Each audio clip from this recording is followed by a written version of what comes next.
Hi friends and welcome back. I'm so excited about our next journey together. So for this series or segment, whatever, we're going to look at different political and economic theories. And as always, my goal is to make the information easier to understand because trust me, some of this is pretty difficult. And as always, if you have questions or comments, put them in the comments. Yeah, weird. Down below. So let's go learn some cool things.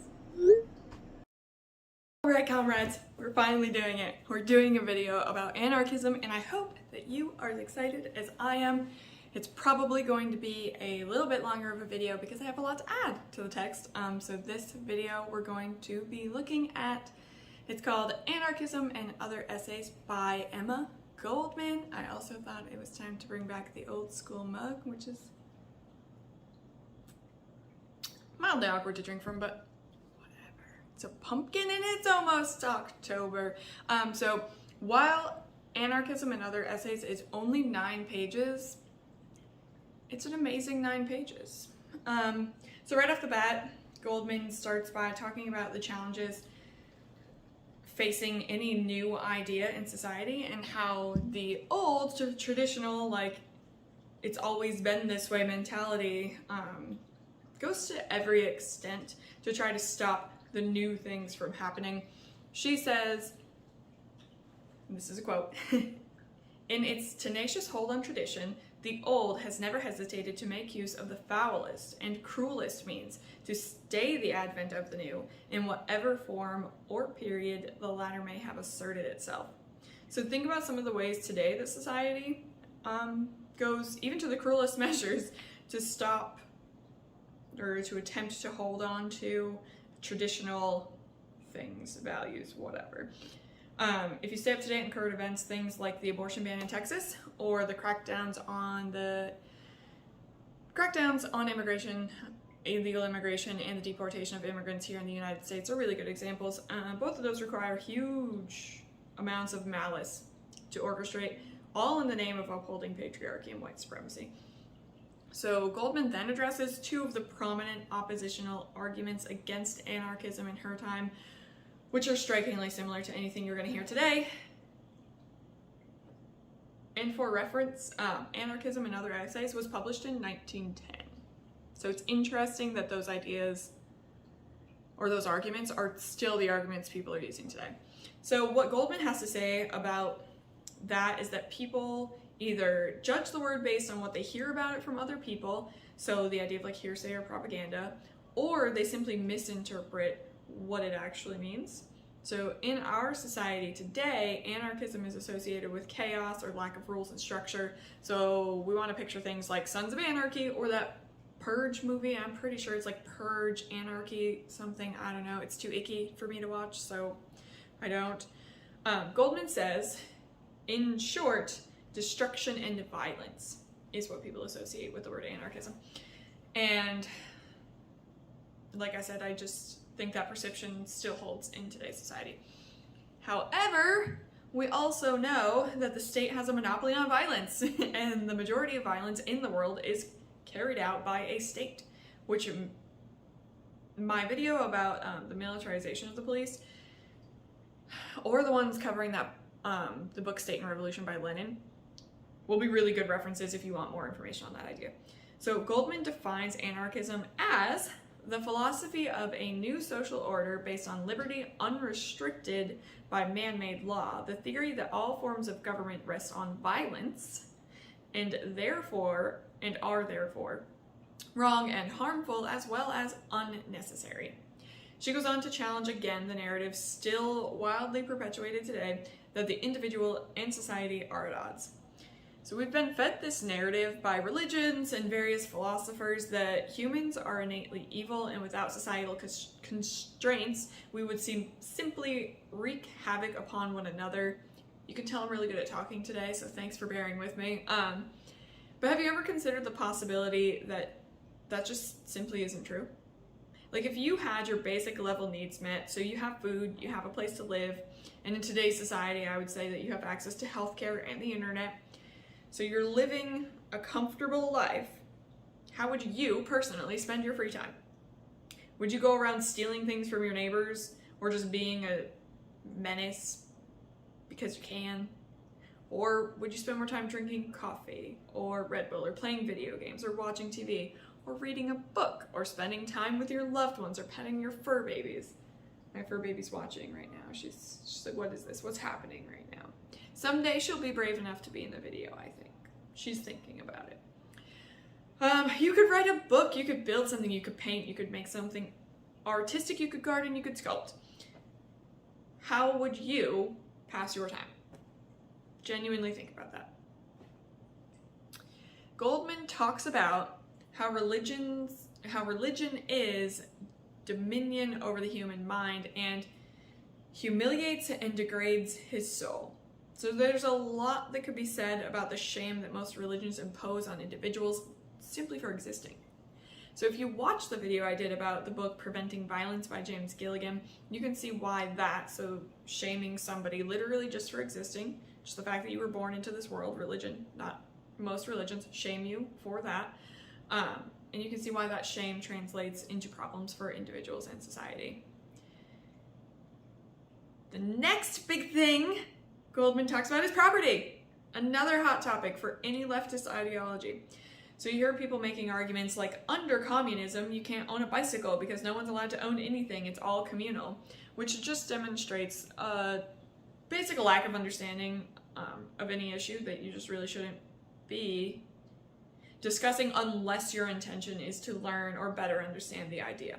So property in these conversations is going to relate to land and or housing, which, like, we are the only species that's denied a place to live if you can't pay someone else for that right. Like, you have nowhere to sleep at night. We have created a society that tells us if you cannot meet these arbitrary production standards that continue to increase every year, all the time. Basically, if you're not a robot, you deserve to starve on the streets. So landlords buy properties en masse so they can raise housing costs to gain more capital for themselves while people are literally dying in the streets. So right now, banks own, I don't remember what it was, 60 or 70 something percent of houses. Do you know why banks own houses? So that they can charge you more for it. That's it. They're the ones who control your ability to get a mortgage or whether you have to rent. And if only the hyper wealthy can buy property, they can raise rental prices for you. That's capitalism. So Goldman says, another quote, "Poor America, of what avail is all her wealth if the individuals comprising the nation are wretchedly poor?" She said that 211 years ago. If my math is correct, and if it's not, don't hate me.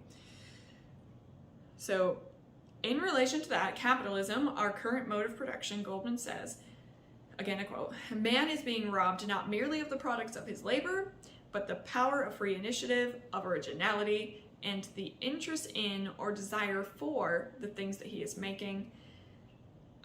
If you haven't read the Communist Manifesto, do.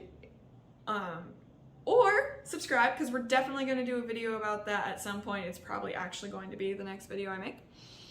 So the idea that she's referring to, though, there is something that Karl Marx talks about, and that is alienation. And it's one of my favorite topics, so I hope you stick around to listen to me geek out about it. So anarchism seeks to build a society where people are free to follow their interests. There are people that love making things, there are people that love gardening, people that love inventing, writing, and the idea that people are lazy and would not work if we were not forced to do so through wage slavery is preposterous and just shows a generally naive interpretation of human behavior. So the next thing that Goldman addresses is government, to which she says, "The keynote of every government is injustice." Boom. And this is the key difference between a liberal and a leftist. A liberal believes that justice can be mandated by an oppressive government. So the whole purpose of a government is not to maintain, is to maintain. The whole purpose of a government is to maintain injustice, which, again, if you take a look or watch the videos about state and revolution, I definitely elaborate on that idea. So to ensure that those who hold the power right now always do. if the government was natural law, as some people like to assert that it is, it wouldn't be at odds with nature. Like, we wouldn't be destroying the planet. We wouldn't be doing those things if government were natural. So again, Goldman addresses the issue of the idea that government or authority diminishes crime. And again, I will direct you to the video of Preventing Violence by James Gilligan to better understand that idea. She does say crime is not but misguided energy. And I'll probably redo a video I did a really long time ago about an article called Social Structure and Anime by Robert Merton that relates to that idea pretty well. Anime is a lot like the idea of alienation. That article is amazing. I don't know if it's normal to have a favorite empirical article, but I do, and it's that. So I think at this point this video is probably getting kind of long.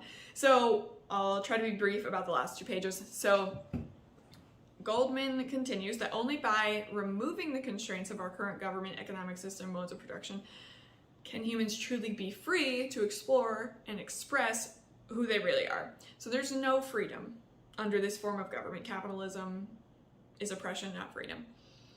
So Goldman says, anarchism then really stands for the liberation of the human mind from the domination of religion, the liberation of the human body from the dominion of property, and liberation from the shackles and restraint of government. As Karl Marx and Engels said, the working class has nothing to lose but their chains.